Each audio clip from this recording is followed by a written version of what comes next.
croire un personnage est fort commun en France. On y fait l'homme d'importance et l'on est souvent qu'un bourgeois. C'est proprement le mal François. La sotte vanité nous est particulière.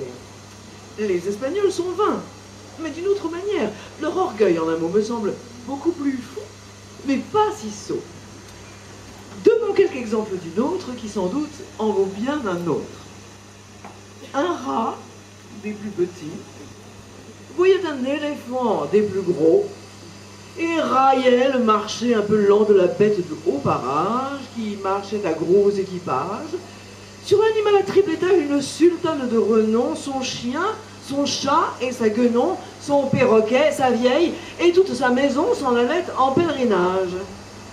Le rat s'étonnait que les gens fussent touchés de voir une si pesante masse, comme si d'occuper plus ou moins de place nous rendait, disait-il, plus ou moins importants.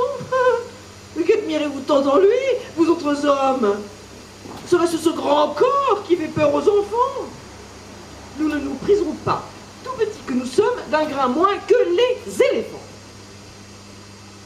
Il en aurait dit davantage, mais le chat, sortant de sa cage, lui fit voir en moins d'un instant qu'un rat n'est pas un éléphant.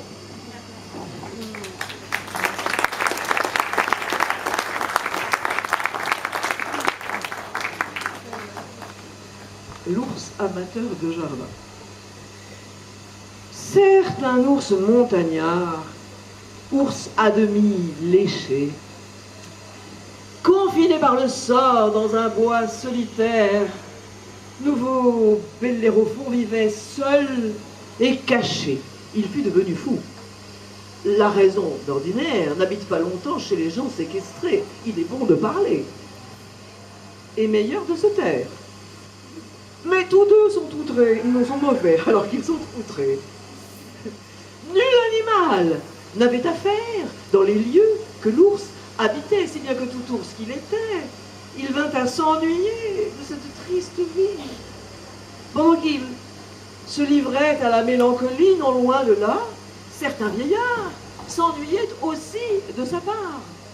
Il aimait les jardins, était prêtre de flore, il l'était de Pomone encore.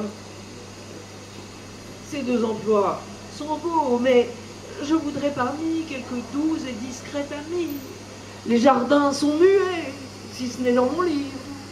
De façon que, lassé de vivre avec des gens qui parlent peu, notre homme un bon matin va chercher compagnie et se met en campagne. L'ours, porté la même dessein, venait de quitter sa montagne. Tous deux, par un cas surprenant, se rencontrent en un tournant. L'homme eut peur. Mais comment esquiver et que faire? Se tirer en gascon d'une semblable affaire. Et le mieux, il sut donc dissimuler sa peur. L'ours, très mauvais complimenteur, lui dit: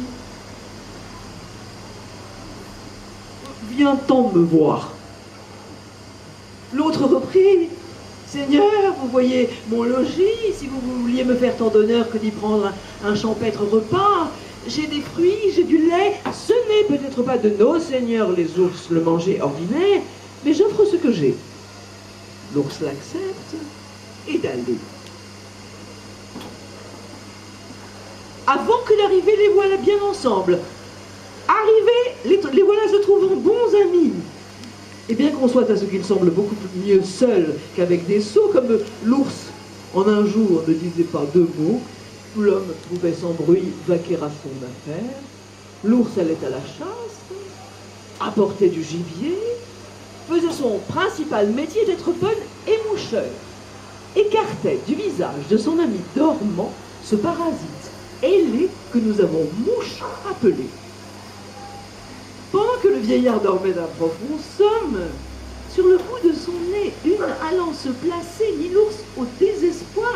Il eut beau la chasser, je t'attraperai bien, dit-il, et voici comme aussitôt fait que dit le fidèle moucheur vous empoigne un pavé, le casse avec raideur, casse la tête à l'homme, en écrasant la mouche, et non moins bon archer que mauvais raisonneur, raide, mort, étendu, sur la place, il le couche.